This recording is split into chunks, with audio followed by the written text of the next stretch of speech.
Hey guys, welcome back in new video. Guys कैसे हैं आप सब? आई होप आप सब ठीक होंगे। गाइस मेरा नाम है सारुद्दीन खान और आप देख रहे हैं अपना यूट्यूब चैनल फार्मेसी वाला। कोई भी सपना साकार करने के लिए सबसे जरूरी है सही कोच का होना। चुनिए फार्मेसी वाला को और करे अपने B pharm and D pharm का सपना साकार।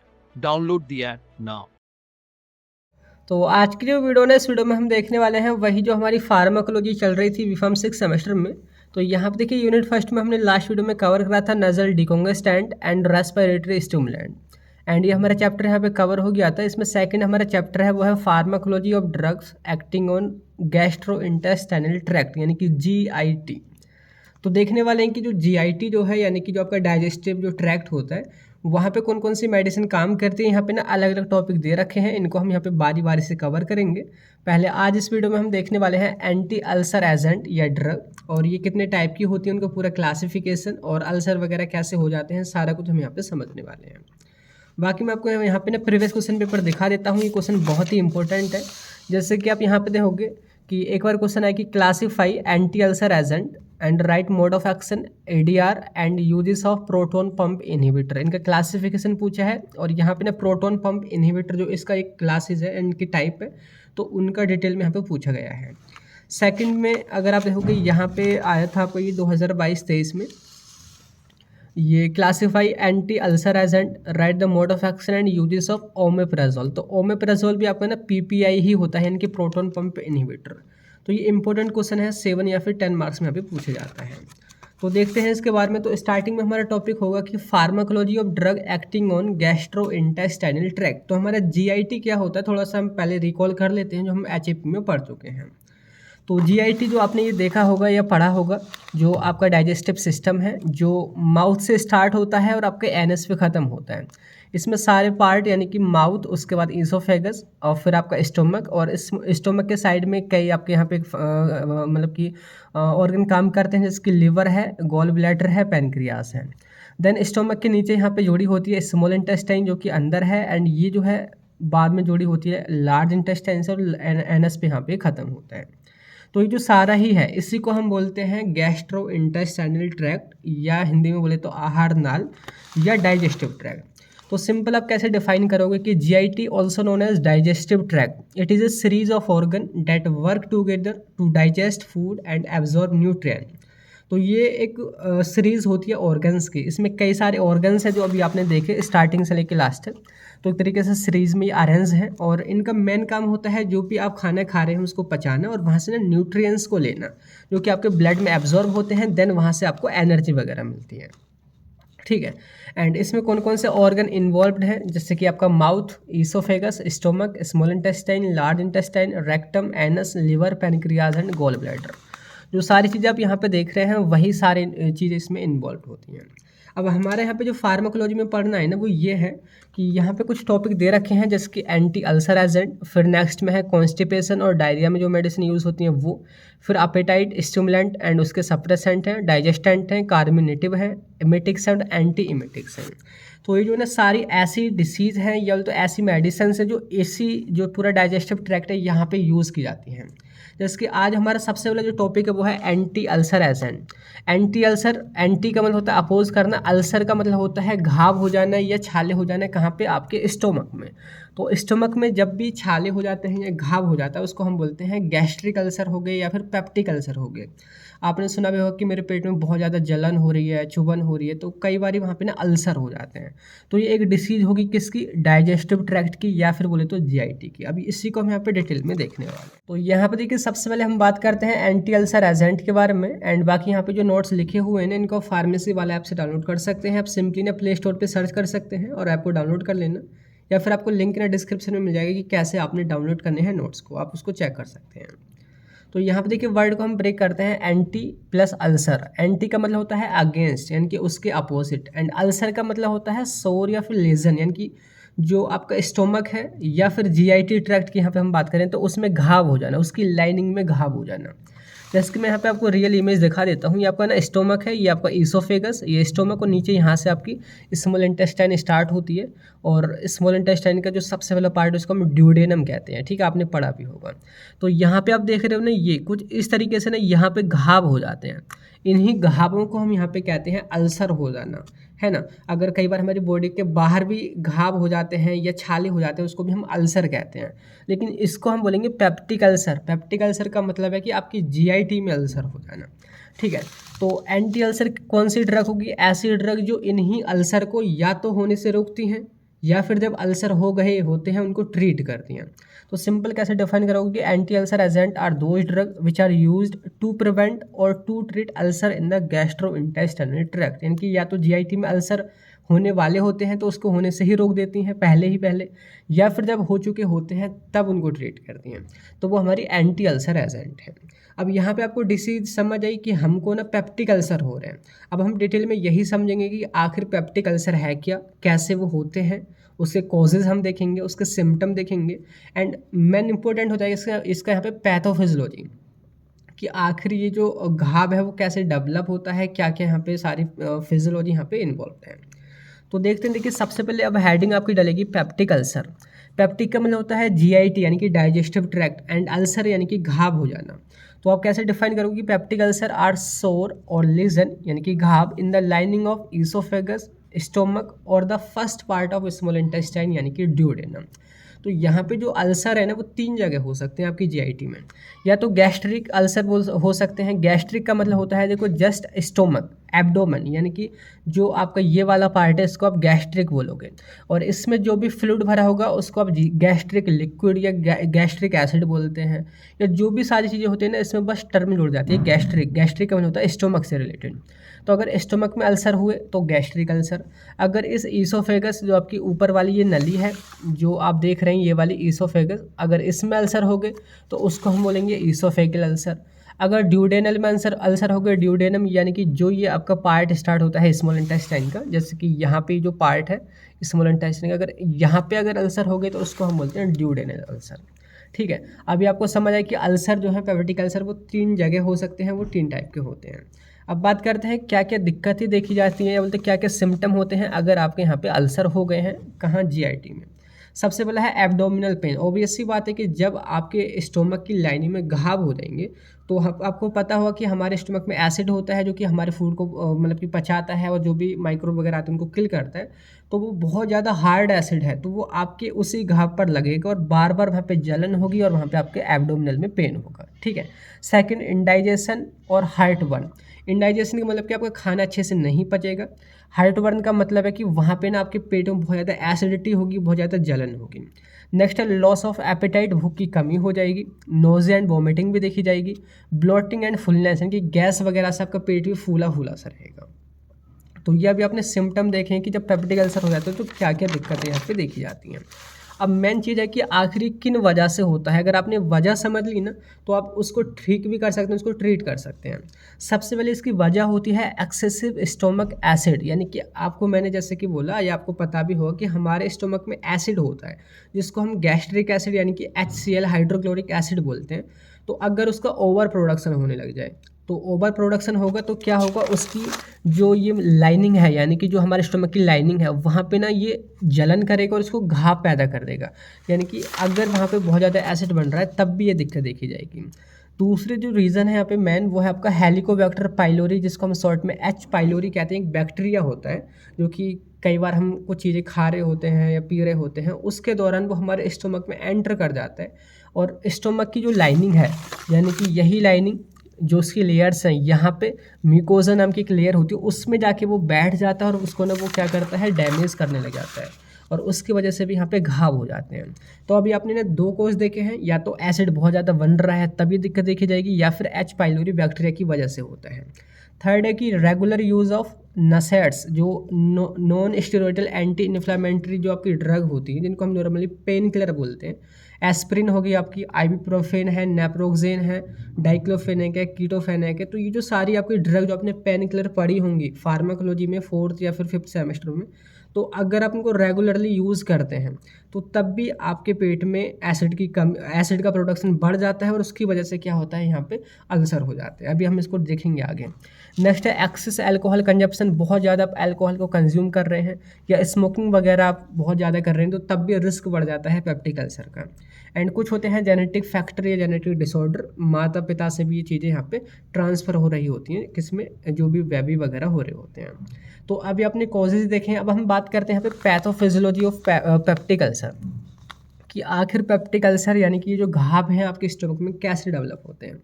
अभी आपने ना 3 यहाँ पे मेन कॉज देखे, जब आपका एसिड बहुत ज़्यादा बन रहा हो वो, आप बहुत ज़्यादा पेन किलर यानी कि नसेड्स का यूज़ कर रहे हो तब, एंड एच पाइलोरी बैक्टीरिया आपकी बॉडी में या आपके स्टमक में एंटर कर गए हो तब, तो तब आपको यहाँ पे पेप्टिक अल्सर होता है।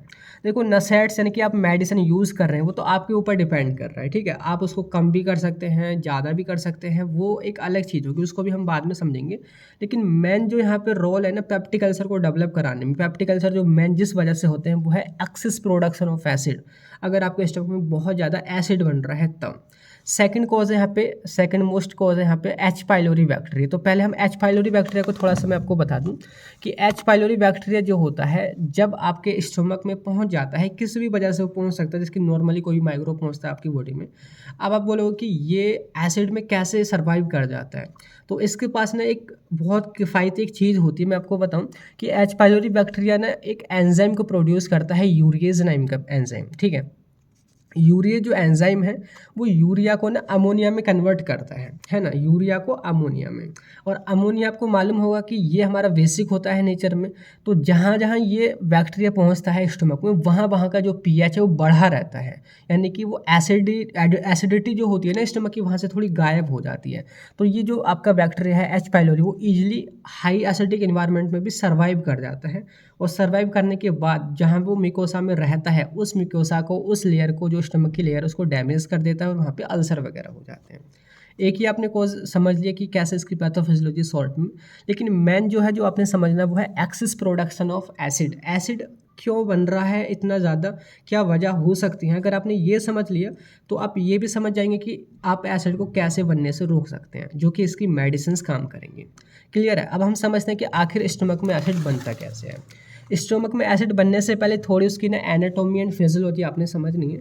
ये आपका स्टोमक है, स्टोमक में ना यहाँ पे इसकी जो लाइनिंग है या उसकी जो मेम्ब्रेन है सारी, उसकी जो लेयर्स हैं, अगर उनको आप जूम आउट कर दें तो जूम करने पर यहाँ पे ना 4 लेयर पाई जाती हैं। सबसे जो इंटरमोस्ट लेयर है जिसकी इसमें मैंने लिखा है कि 4 लेयर ऑफ स्टमक, सबसे अंदर की, अंदर बोले तो इस तरफ जो सारी अंदर की बात कर रहे हैं हम, तो अंदर की जो लेयर होती है उसको हम बोलते हैं म्यूकोसा, ठीक है। म्यूकोसा जो मैंने इस कलर से यहाँ पे शो कर रखी है म्यूकोसा है। सेकंड जो लेयर होती है यहाँ पे वो होती है सब म्यूकोसा, फिर होती है मस्कुलरिस, और फिर होती है सेरोसा। तो आपका जो स्टोमक है वो 4 लेयर से मिलकर बना होता है। बाहर से देखेंगे जो सबसे बाहरी है उसको सेरोसा कहेंगे, सबसे अंदर वाली जो है जो इस तरफ को है उसको हम यहाँ पे म्यूकोसा बोलते हैं। और इसी म्यूकोसा पे ना यहाँ पे म्यूकस चिपका रहता है। म्यूकस, म्यूकस का काम होता है आपकी इन लेयर को एसिड से बचाना, क्योंकि आपके स्टोमक में बहुत हार्ड एसिड है, वो जला देगा कहीं भी गिर गया तो, बहुत कम उसका पीएच होता है, तो वो हमारे इस लेयर को इसी वजह से नहीं जला पाता है, क्योंकि वहाँ पे ना म्यूकस जो है चिपका रहता है कहाँ पे, म्यूकोसा से, ठीक है। अब हमने यहाँ पे फोकस कहाँ पे करना है कि आखिर एसिड बनता कैसे है स्टोमक में। तो एसिड जो बनता है ना इस म्यूकोसा में ही बनता है। ये जो म्यूकोसा यानी कि जो आपकी इनर मोस्ट लेयर है, मैंने यहाँ पे इसको इतना यहाँ से यहाँ पे मतलब कि टैप करके सॉरी मैं टैब बोल रहा हूँ, यहाँ पे मैंने जूम आउट करके इस म्यूकोसा को यहाँ पे दिखाई है, इसको हमारी इनर मोस्ट लेयर बोलेंगे स्टोमक की। अब यहाँ पे म्यूकोसा में ही ना गैस्ट्रिक ग्लैंड प्रेजेंट होती है, ठीक है। गैस्ट्रिक ग्लैंड जो है वो सीक्रेट करते हैं गैस्ट्रिक जूस को। अब मैंने एक टर्म आपको बोली थी कि गैस्ट्रिक जहाँ भी जोड़े उसका मतलब होता है स्टोमक। तो म्यूकोसा में स्टोमक की कुछ ग्लैंड प्रेजेंट होती हैं और वो स्टोमक में कुछ जूस सीक्रेट करती हैं। जूस का मतलब है कि वो कई चीज़ों का मिक्सर होगा, कई केमिकल का मिक्सर होगा। उसमें क्या क्या चीज़ें होती हैं जो कि 4 अलग अलग सेल के द्वारा रिलीज़ की जाती हैं। उसमें म्यूकस बनता है, म्यूकस, पेप्सिन और लाइपेज एंजाइम, आपका HCl जो आपका एसिड जो हम जिसके बारे में डिस्कस करने वाले हैं वो, एंड गैस्ट्रिन हार्मोन। तो जब ये चारों पांचों चीज़ें आपस में मिल जाती हैं तो उसी को हम बोल देते हैं गैस्ट्रिक जूस। और ये सारी चीज़ें किसके द्वारा बन रही हैं, गैस्ट्रिक ग्लैंड के द्वारा। वो कहाँ पे प्रेजेंट है, म्यूकोसा में प्रेजेंट है। म्यूकोसा क्या है, आपकी इनर मोस्ट लेयर है किसके, स्टोमक की, ठीक है। अब देखो ये जो गैस्ट्रिक ग्लैंड है ना ये हमारी 4 सेलों से मिलकर बनी होती है। गैस्ट्रिक ग्लैंड जो पहले म्यूकोसा में प्रेजेंट है वो भी 4 सेलों से यहाँ पे मिलकर बनी होती है। एक है गोबलेट सेल जो कि स्पेशली म्यूकस को बनाती है।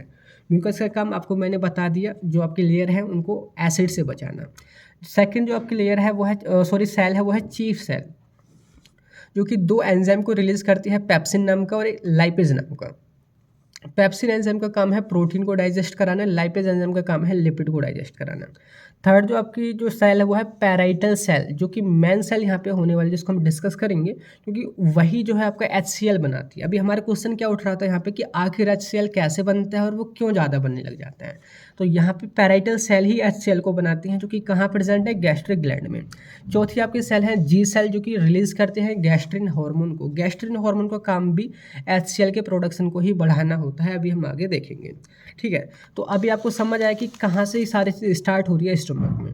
अब यही जो म्यूकोसा जो है ना, जो मैंने यहाँ से इस तरीके से शॉर्ट में छोटा सा यहाँ पे दिखा रखा है, इसी को अगर हम जूम आउट करते हैं तो जूम आउट करने पे इसका जो जूम्ड व्यू है वो कुछ इस तरीके से नज़र आता है। वही चीज़ हमने अपने जूम करी है, जैसे कि देखोगे यहाँ पे जो है ये रेड रेड में कुछ इस तरीके से है और ऊपर ब्लू ब्लू में म्यूकस है। वो जस्ट यही वाला पार्ट उठाया गया है कि रेड रेड में कुछ यहाँ पे इस तरीके से और ऊपर म्यूकस है। ठीक है, और उसके अंदर इस तरीके से अरेंजमेंट होता है उन्हीं चारों सेल का। ठीक है, देखो यहाँ पे सबसे ऊपर म्यूकस है, म्यूकस के जस्ट ऊपर ही हमारा एसिड रहेगा, जो कि स्टोमक की इनर लेयर या इनर लेयर के आसपास रहेगा। ठीक है, अब यहाँ पे जो आपकी म्यूकोजा जो है, जो 4 सेल उसे यहाँ पे मिलकर बनी है, या बोलते 4 सेल यहाँ पे प्रेजेंट है, उसमें सबसे ऊपर प्रेजेंट होती है गोबलेट सेल। देखो हर एक सेल को ना एक अलग कलर मैंने यहाँ पे दे रखा है। ब्लू कलर वाली सेल गोबलेट सेल है, जो सबसे ऊपर है, जिस पे ब्लू कलर हो रखा है, और यहाँ भी मैंने ब्लू कलर ही दिया है ताकि आपको ईजिली यहाँ पे चीज़ समझ आ जाए, जो कि क्या बना रही है, म्यूकस बना रही है। ठीक है, चीफ सेल को हमने हरा कलर दिया है। यहाँ पे सेकंड जो सेल आपकी हैं वो हरी कलर की हैं, यहाँ भी मैंने हरा कलर से यहाँ पे लिखा है।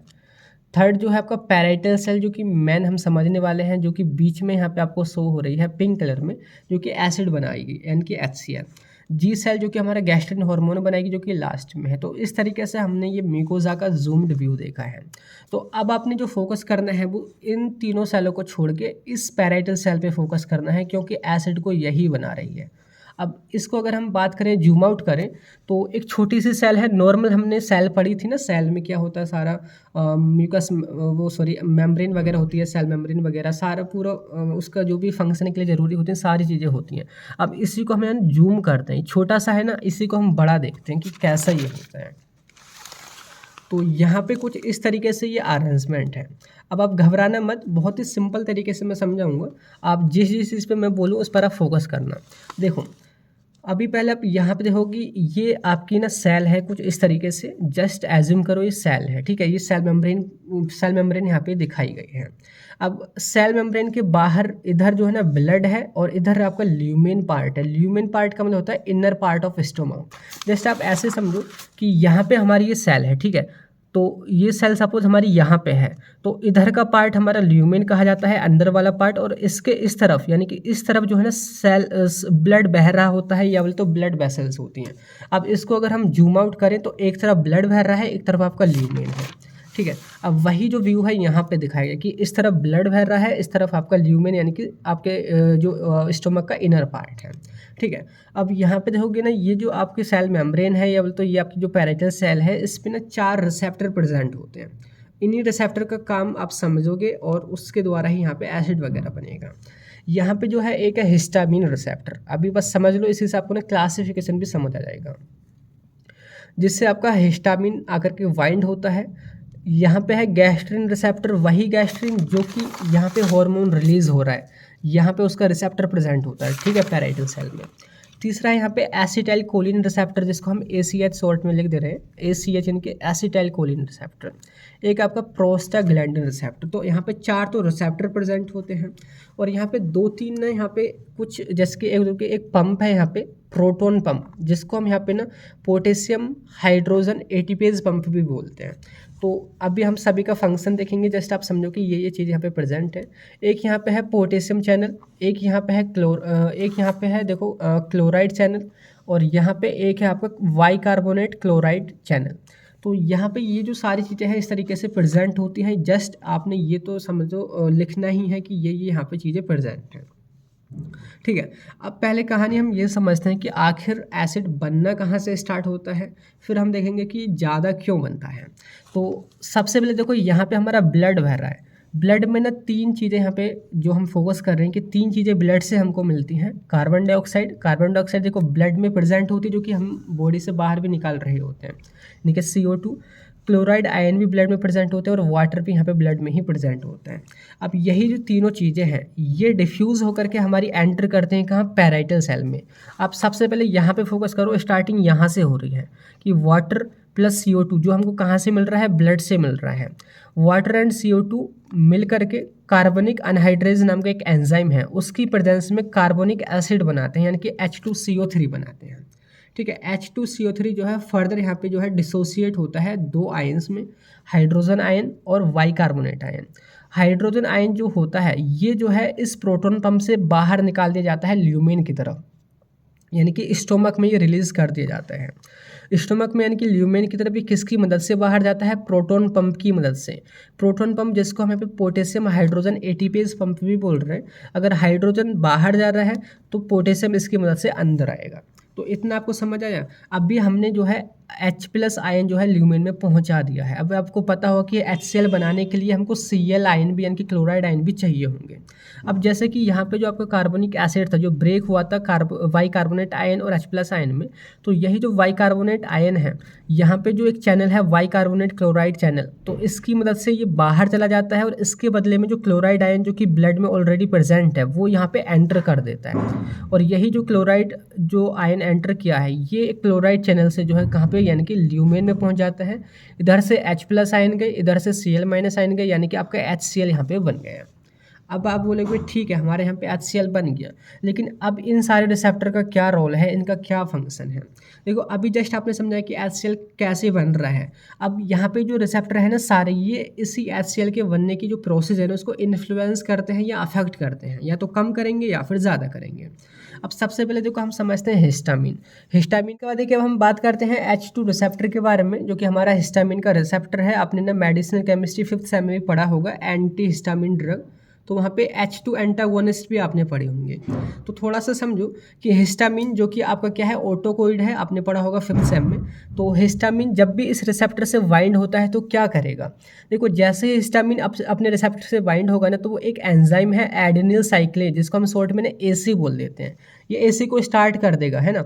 जैसे ही AC स्टार्ट होगी तो क्या होगा, जो आपकी ATP है ना, यानी कि जो आपकी यहाँ पे एडिनोसिन ट्राइफॉस्फेट है जो कि एनर्जी होती है टाइप का, तो इसको कन्वर्ट कर देता है साइक्लिक एडिनोसिन मोनोफॉस्फेट। मोनोफॉस्फेट यानी कि एक फॉस्फेट, ट्राइफॉस्फेट यानी कि 3 फॉस्फेट। तो ये सिंपली क्या करता है, 2 फॉस्फेट को यहाँ से निकाल देता है और इसको साइक्लिक फॉर्म में कन्वर्ट कर देता है। तो अब भी क्या हुआ, जस्ट हमारा हिस्टामिन बाइंड हुआ अपने रिसेप्टर से, उसने AC को स्टार्ट किया, जिसने ATP को CAMP में कन्वर्ट कर दिया। अब CAMP जैसे ही बनेगा या बढ़ेगा तो एक एंजाइम है प्रोटीन काइनेज, उसको एक्टिवेट कर देगा। अब प्रोटीन काइनेज का काम क्या होता है, ये प्रोटॉन पंप की एक्टिविटी को बढ़ा देता है। अब इससे आप क्या समझे कि अगर जितना ज़्यादा आपका हिस्टामिन बनेगा ना उतना ही ज़्यादा प्रोटॉन पंप की एक्टिविटी बढ़ेगी और उतने ही ज़्यादा आयंस यानी कि हाइड्रोजन आयन आपके ल्यूमेन की तरफ जाएंगे और उतना ही ज़्यादा यहाँ पे एसिड बनेगा।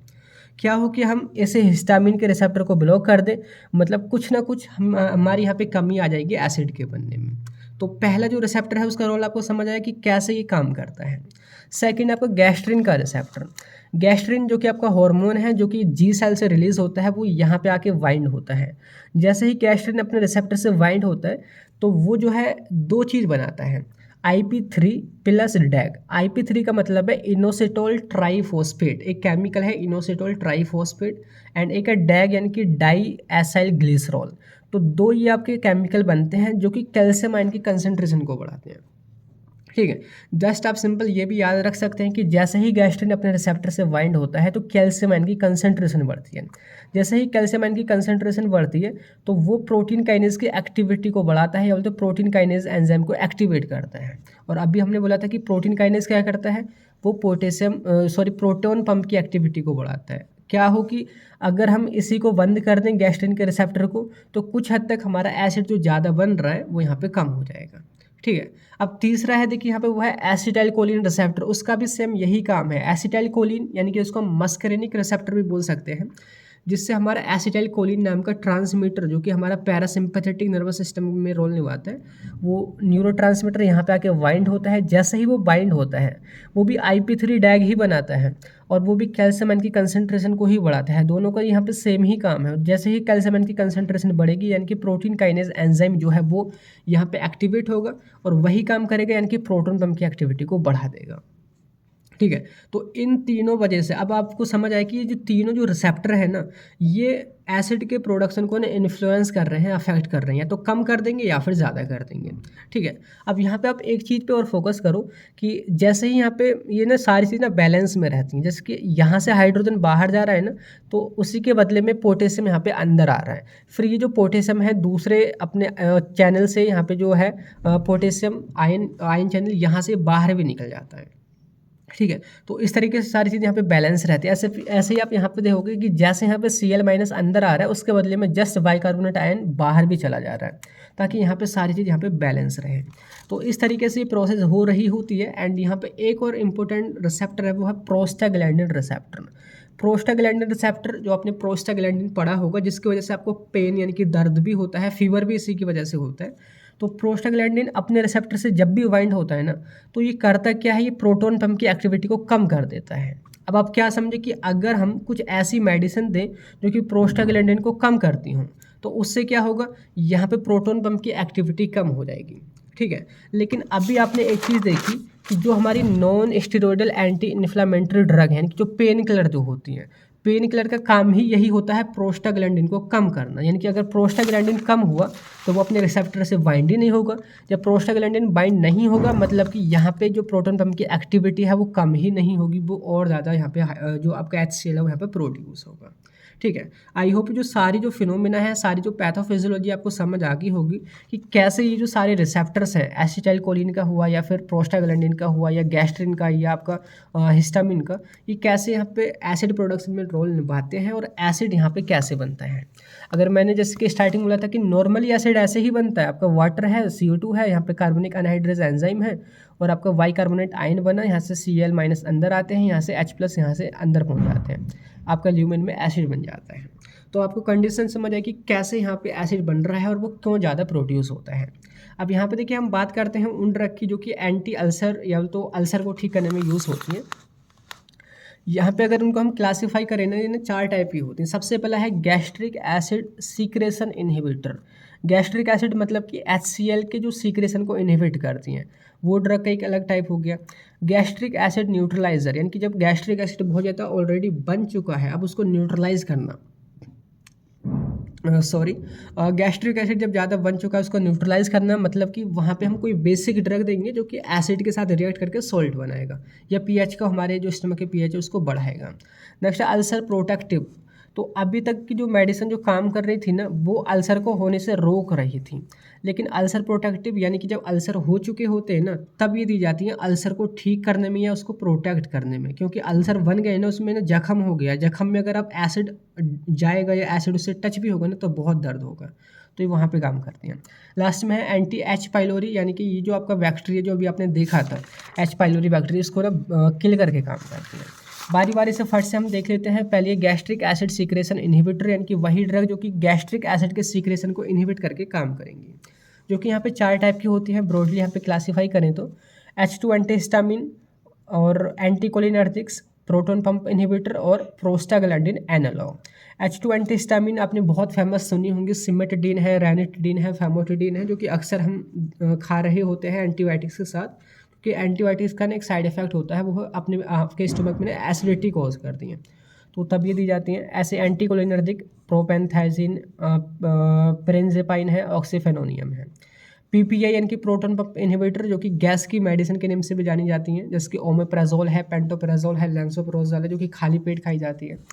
प्रोस्टाग्लैंडिन के एनालॉग, एनालॉग का मतलब होता है जो प्रोस्टाग्लैंडिन के जैसे ही हैं या उसके अनुरूप हैं, वो ऐसा ही काम करते हैं जैसे कि प्रोस्टाग्लैंडिन करता है। एग्जाम्पल जैसे कि मिसोप्रोस्टिल है और एनप्रोस्टिल है। जस्ट आप इसी से समझो कि एंटीहिस्टामिन क्या करेंगी, इस जो हिस्टामिन के रिसेप्टर है ना उसको जाके ब्लॉक कर देंगी। एंटीकोलिनर्जिक क्या करेंगी, जो कोलिनर्जिक रिसेप्टर है यानी कि जो एसिटाइल कोलिन का रिसेप्टर है इसको जाके ब्लॉक कर देंगी। प्रोटॉन पंप इनहिबिटर क्या करेंगी, ये इस प्रोटॉन पंप को जाके इनहिबिट कर देंगी। अब ये प्रोस्टाग्लैंडिन एनालॉग क्या करेंगे, ये इस प्रोस्टाग्लैंडिन के रिसेप्टर से जाके बाइंड होंगे और प्रोस्टाग्लैंडिन की एक्टिविटी को बढ़ाएंगे। आपको मैंने बोला था ना, प्रोस्टाग्लैंडिन यहाँ पे क्या करता है, प्रोटॉन पंप की एक्टिविटी को कम करता है, या बोलते तो एसिड के सिक्रेशन को कम करता है। तो सारी जो मैकेनिज्म है आपको यहीं से क्लियर हो गई होंगे। बाकी आपने डिटेल में लिखना है तो यहाँ पे हमने समझना है। तो H2 एंटीहिस्टामिन को आप कैसे डिफाइन करोगे कि antihistamine works by blocking H2 receptor जो कि प्रेजेंट होते हैं पैराइटल सेल में ऑफ द स्टोमक, जो कि गैस्ट्रिक एसिड सीक्रेशन में रोल निभाते हैं। एग्जाम्पल सिमेटिडीन है, रैनिटिडीन है, फैमोटिडीन है। अगर इसके फार्माकोकाइनेटिक की बात करें तो इसको आप ओरली लेंगे, ओरली अच्छे से एब्जॉर्ब हो जाती है, मेटाबोलाइज होती है लिवर के द्वारा, एलिमिनेशन इसका होता है किडनी के द्वारा। इसकी जो हाफ लाइफ है, मोस्टली हम बात करें रैनिटिडीन की, तो 2 से 3 घंटे तक इसकी हाफ लाइफ होती है। क्लियर हुआ। तो बात करते हैं यूज़ की, कहाँ कहाँ ये यूज़ होती है। सबसे पहले कि पेप्टिक अल्सर, अभी जिसको हम पढ़ रहे हैं पेप्टिक अल्सर, आपके घाव वगैरह जो होते हैं उसको ये ठीक करती है। सेकंड है गैस्ट्रो ईसोफेगल रिफ्लैक्स डिसीज। इसमें क्या होता है, गैस्ट्रो का मतलब होता है इनके स्टोमक, ईसोफेगल जैसे कि अगर मैं आपको यहाँ पे दिखाऊँ तो ये जो स्टोमक और इस ईसोफेगस, तो स्टोमक में आपका एसिड है। कई बार आपने देखो ना, खट्टी खट्टी डकार आती है, खट्टी खट्टी डकार से जो एसिड है ना वो आपके ईसोफेगस तक आ जाता है, पूरा खट्टा खट्टा कर देता है। कई बार ना उसकी वजह से यानी कि हार्टबर्न जो हो रहा होता है उसको भी ये ना ठीक करती है, यानी कि जो खट्टी वट्टी डकार जो आती है ना उसको भी ठीक करती है। उसको हम बोलते हैं गैस्ट्रो ईसोफेगल रिफ्लैक्स, कि वहाँ पे ना एसिड का रिफ्लैक्स हो रहा है कहाँ पे, ईसोफेगस में। नेक्स्ट आपका थर्ड वो है इन जोलिंजर एलिसन सिंड्रोम। ये एक टाइप की स्पेशल डिसीज़ हो रही है जिसमें जो आपका स्टोमक एसिड है वो बहुत ज़्यादा बढ़ने लग जाता है, और जैसे ही एसिड का ओवर प्रोडक्शन होगा मतलब कि यहाँ पे अल्सर भी होने लग जाते हैं, तो इसको भी ठीक करती है। नेक्स्ट है एसिडिटी या हार्टबर्न, आपके स्टोमक में बहुत ज़्यादा जलन हो रही है या फिर बहुत ज़्यादा एसिड बन चुका है तो इसको भी ये कम करती है। एडीआर जो है इसके headache, dizziness, diarrhoea, constipation, rashes, tiredness यहाँ पे देखे जाएंगे। सेकंड हम बात करते हैं एंटीकोलिनर्जिक, जस्ट जैसे मैंने बोला कि ये जो है इस एसिटाइलकोलिन के रिसेप्टर को जाकर के ब्लॉक करेंगी। जैसे ये ब्लॉक हो जाएगा यानी कि आपका कैल्शियम की कंसंट्रेशन नहीं बढ़ेगी और प्रोटीन काइनेज की एक्टिविटी यहाँ पे कम हो जाएगी और आपका प्रोटॉन पंप से कम H+ आयन इधर जाएंगे और आपका एसिड यहाँ पे कम बनेगा। तो सिंपल सा ये इसका मैकेनिज्म है। तो यहाँ पे वही लिखा है कि these drug works by blocking acetylcholine receptor present in parietal cell of stomach and stop और decrease release of HCl। Example pirenzepine है, प्रोपेंथेलिन है, ऑक्सीफेनोनियम है। नेक्स्ट आप बात करेंगे, यहाँ पे है आपका प्रोटॉन पंप इनहिबिटर, जो कि इंपॉर्टेंट है, बार बार पूछा जा रहा था। या तो प्रोटॉन पंप इनहिबिटर के बारे में देखिए, मैं आपको दिखा दूँ। यहाँ पे जैसे कि क्वेश्चन पूछा था कि क्लासीफाई एंटी अल्सर ड्रग, उनको क्लासीफाई करना है और एक्शन यानी कि mode of action, ADR and use बताने हैं प्रोटॉन पंप इनहिबिटर के। तो इसको हम डिटेल में देखेंगे अच्छे से। बाकी यहाँ पे जो सेकंड क्वेश्चन था कि classify anti ulcer agent and right the mode of action uses of omeprazole. तो ओमेप्राजोल भी इसी की ड्रग है, इसका एग्जाम्पल है। तो प्रोटॉन पंप इनहिबिटर यानी कि आप कैसे डिफाइन करोगे कि these are those drug which works by inhibiting proton pump present in the parietal cell. जो पैराइटल सेल में जो प्रोटॉन पंप होता है, यानी कि जैसे कि यहाँ पे जो आपका प्रोटॉन पंप है इसको अगर इनहिबिट कर देंगे तो H+ आयन यानी कि ल्यूमेन में नहीं जाएंगे। जब H+ आयन ही नहीं जाएंगे मतलब कि HCl यहाँ पे बनना बंद हो जाएगा। तो ये जो है इस तरीके से काम करती हैं। तो वही बात यहाँ पे लिखी है कि this proton pump is responsible for excreting H+ ion in lumen which further react with Cl- ion to form HCl। कि इस प्रोटॉन पंप का काम क्या होता है, H+ आयन को ल्यूमेन में फेंकना या ल्यूमेन तक पहुंचाना। जब यहाँ पे H+ आयन ही नहीं जाएगा ल्यूमेन में मतलब कि एसिड ही नहीं बनेगा। एग्जाम्पल इसकी पेंटोप्राजोल है, ओमेप्राजोल है, लेंसोप्राजोल है। यहाँ पे मैंने वही जो है पैराइटल सेल को अच्छे से दिखा रखा है, क्योंकि ये जो है बार बार क्वेश्चन में पूछा गया है ना, तो मैंने अच्छे से इसको यहाँ पे दिखा दिया है। ठीक है, बात करते हैं इसके फार्माकोकाइनेटिक। तो इसको हम ओरली लेते हैं और जो कि खाली पेट ये ली जाती हैं। ये लीवर के द्वारा मेटाबोलाइज होती हैं, इनका एक्सक्रेशन होता है किडनी के द्वारा। हाफ लाइफ इनकी ना 1 से लेकर 2 घंटे तक होती है। यूज़ की बात करें तो पेप्टिक अल्सर को ठीक करने में, एसिडिटी को भी ठीक करते हैं। गैस या स्टोमक में मतलब कि पेट फूला फूला से जो रहता है, गैस जो बनती है उसको भी ठीक करती हैं। ईसोफेगल रिफ्लैक्स यानी कि वही ईसोफेगस में आपका कोई भी एसिड वगैरह आ जाना, खट्टी डकार आना, उसको ठीक करती हैं। और वही जोलिंजर एलिसन सिंड्रोम को भी ठीक करने में यूज़ किया जाता है। इसके ADR भी कुछ देखे जाते हैं, जैसे कि एब्डोमिनल पेन हुआ, पेट में कुछ दर्द वगैरह, डायरिया, वॉमिटिंग, हेडेक या डिजीनेस वगैरह, इसकी कुछ यहाँ पे ADR है। बात करते हैं लास्ट में इसका प्रोस्टाग्लैंडिन एनालॉग। प्रोस्टाग्लैंडिन एनालॉग यानी कि प्रोस्टाग्लैंडिन के जैसे, मैंने इसको सिंपल हिंदी में लिख दिया है ताकि आपको क्लियर हो जाए। तो ये ऐसी ड्रग होती हैं जो कि सेम वैसा ही काम करती हैं जैसे कि आपका प्रोस्टाग्लैंडिन करता है। तो ये प्रोस्टाग्लैंडिन के रिसेप्टर से आके बाइंड होंगी और उसकी एक्टिविटी को बढ़ाएंगी। और हमने जस्ट समझा ही था जो प्रोस्टाग्लैंडिन का जो रिसेप्टर है उसका काम ही यही होता है एसिड के प्रोडक्शन को कम करना और म्यूकस के सीक्रेशन को बढ़ाना। तो सिंपल आप कैसे डिफाइन करोगे कि prostaglandin analogues are those drug which mimic या copy the action of prostaglandin. ठीक है, उसी के एक्शन को इन्हें कॉपी करती हैं। They works by binding with prostaglandin receptor present in parietal cell which decrease acid secretion and increase release of mucus and bicarbonate ion. कि जब ये अपने रिसेप्टर यानी कि प्रोस्टाग्लैंडिन के रिसेप्टर से बाइंड हो जाती हैं तो ये एसिड के सीक्रेशन को तो कम करती हैं और म्यूकस और बाइकार्बोनेट आयन के सीक्रेशन को बढ़ा देती हैं। एग्जाम्पल मिसोप्रोस्टोल है और एनप्रोस्टिल है। तो अभी जो आपने डिटेल में देखा है ना ये सारा कुछ, ये फर्स्ट कैटेगरी की ड्रग देख ली है यानी कि गैस्ट्रिक एसिड सीक्रेशन इनहिबिटर। सारी की सारी ड्रग जो थी वो गैस्ट्रिक एसिड के सीक्रेशन को कम कर रही थी, उसको रिलीज को ही कम कर दे रही थी। लेकिन जो सेकंड जो क्लास है वो है गैस्ट्रिक एसिड न्यूट्रलाइजर, यानी कि इस कंडीशन में ना आपका एसिड ऑलरेडी बन चुका होता है ज़्यादा, अब उसको ना या तो न्यूट्रलाइज करना है या फिर उसके पीएच को कम करना है। तो उनमें जो मेडिसिन यूज़ की जाती है उनको हम एंटी एसिड बोलते हैं, जैसे कि आपका इनू वगैरह जो काम करता है, इनू वगैरह आप लेते हैं घोलते हैं तो वहाँ पे जो एक्स्ट्रा जो एसिड है आपके स्टमक में उसको ना जाकर के ना न्यूट्रलाइज करता है। बेसिकली ना ये आपके ना वेस होते हैं या तो अल्कलाइन ड्रग होती हैं। लिखना है कि अपने antacid are those medication which are use to neutralise stomach acid and provide relief from peptic ulcer, heartburn etc. ठीक है, मोड ऑफ एक्शन क्या है, जैसे कि मैंने अभी आपको बोला कि एंटासिड आर वीक वेस विच वर्क्स बाय न्यूट्रलाइजिंग एसिड। आपको पता हो कि जब हम वीक बेस या कोई भी बेस के साथ एसिड की रिएक्शन कराएंगे तो वो सॉल्ट बनेंगे, यानी कि वीक बेस आपके एसिड को ना न्यूट्रलाइज करेगा, उसके एसिडिटी को कम करेगा। वही तो हमने कराना था, बहुत ज़्यादा जब एसिडिटी हो गई होती है उसको थोड़ा कम करना है। तो सिंपली क्या होगा कि जो आपका है यानी कि वीक बेस जो आपकी ड्रग है वो सॉल्ट बनाएगी किसके साथ, स्टोमक के एसिड के साथ। और जैसे ही सॉल्ट बनेगा यानी कि पीएच वहाँ पे बढ़ने लग जाएगा क्योंकि एसिड का पीएच ऑलरेडी बहुत कम था। ये सेकंड काम भी करते हैं, ये ऑल्सो स्टिमुलेट करती है सीक्रेशन ऑफ म्यूकस, म्यूकस के सीक्रेशन को भी बढ़ाती है। लेकिन मेन काम इसका वही होता है जो एक्स्ट्रा एसिड है उसको न्यूट्रलाइज करना। बात करते हैं जो ना दो टाइप के होते हैं, सिस्टेमिक एंटासिड और नॉन सिस्टेमिक एंटासिड। सिस्टेमिक जो वर्ड है ना उसका मतलब होता है सिस्टेमिक सर्कुलेशन में पहुंच जाती है ड्रग, यानी कि सिस्टेमिक बोले तो absorb in the blood stream. तो ये जो आपके एंटासिड होते हैं ना जब आप इनको लेते हैं तो वो आपके जीआईटी तक ही सीमित नहीं होते, वो लोकली काम नहीं करते बल्कि वो पूरी बॉडी में सर्कुलेट करते हैं विद इन ब्लड। तो ये असर तो बहुत जल्दी करते हैं और इनका फ़ायदा भी ज़्यादा होता है, लेकिन बहुत सारे नुकसान भी देखे जाते हैं, अभी मैं आपको बताऊंगा। तो लिखना है कि systemic antacid are those antacid which absorb in blood stream and so their effect beyond GIT. GIT के बाद भी यानी कि जो और ऑर्गन है तो वहाँ भी जो है आपका क्या करेंगे, पीएच को बढ़ा देंगे। तो लिखा है कि दे आर पोटेंट न्यूट्रलाइजर, ये बहुत पोटेंट होते हैं, बहुत जल्दी न्यूट्रलाइज कर देते हैं एसिड को। And provide more rapid relief, बहुत जल्दी रिलीफ भी दिलाते हैं एसिडिटी से। What have higher risk of alkalosis, fluid retention and electrolyte imbalance. देखो जब आपके एंटासिड ये आपके ब्लड सर्कुलेशन में जाएंगे तो आपका ये असर तो जल्दी दिखाएंगे, लेकिन इनका ना बहुत ज़्यादा रिस्क हो जाएगा एल्कोलोसिस का। एल्कोलोसिस का मतलब होता है हाई बेस, क्योंकि बहुत ज़्यादा आपका जो पीएच है ब्लड का वो बढ़ जाएगा या वहाँ पे ना बहुत ज़्यादा बेस बन जाएगा, है ना, क्योंकि यहाँ पे हम वही मेडिसिन ले रहे हैं जो कि बेसिसिटी को बढ़ा रही हैं। यहाँ पे फ्लूइड रिटेंशन भी बढ़ जाएगा आपके ब्लड में। And third one electrolyte imbalance. Electrolyte का इम्बैलेंस कैसा होगा, जैसे कि मैंने अभी आपको बोला कि ये जो एसिड है ये जो बेस जो आपकी ड्रग है जब वो एसिड यानी कि स्टोमक एसिड से बाइंड होकर के काम कर रही हैं, उसको न्यूट्रलाइज कर रही हैं, तो ये सॉल्ट बनाती हैं। सॉल्ट का मतलब NaCl, Na+Cl-। तो ये हमारे इलेक्ट्रोलाइट ही तो होते हैं, जब ये बहुत ज़्यादा बनने लग जाएंगे तो तब भी ये दिक्कत कॉज करते हैं, यहाँ पे इलेक्ट्रोलाइट का इम्बैलेंस हो जाएगा। इसका एग्जाम्पल की बात करें जिसके सोडियम बाइकार्बोनेट है एंड सोडियम सिट्रेट है, तो ये हमारे ना वीक बेस होते हैं।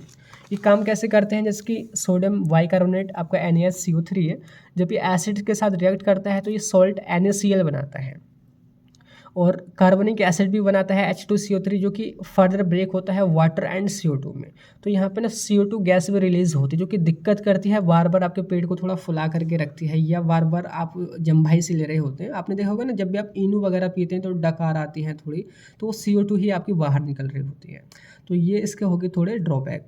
अब बात करते हैं सेकंड आपका है non systemic anti acid. Non systemic कहने का मतलब है कि वो सिस्टमिक सर्कुलेशन में एब्जॉर्ब नहीं होते, वो लोकली काम करते हैं केवल GIT पे।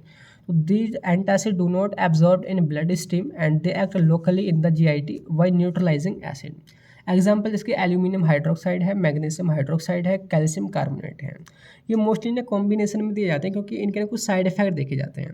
जिसके मैग्नीशियम हाइड्रोक्साइड जब आप इसको लेते हैं तो इसकी वजह से ना डायरिया हो जाता है, यानी कि इसका एक साइड इफेक्ट है कि डायरिया कॉज करता है। इधर आपका एल्यूमिनियम जो हाइड्रोक्साइड है उसकी वजह से कॉन्स्टिपेशन कॉज हो जाता है। तो इन दोनों को ना मिक्स करके या तो कॉम्बिनेशन में लेते हैं तो ना तो डायरिया होता है, ना ही फिर यहाँ पे क्या होता है, कॉन्स्टिपेशन होता है। तो इस तरीके से यूज़ किए जाते हैं। अब नेक्स्ट में जो आपका थर्ड जो टाइप है ना, जो मेडिसन है जो कि एंटी अल्सर ड्रग है, वो है आपका अल्सर प्रोटेक्टिव। अभी तक आपने देखा था कि एसिड के प्रोडक्शन को कम करने वाली दवाइयाँ या फिर एसिड को न्यूट्रलाइज करने वाली दवाइयाँ।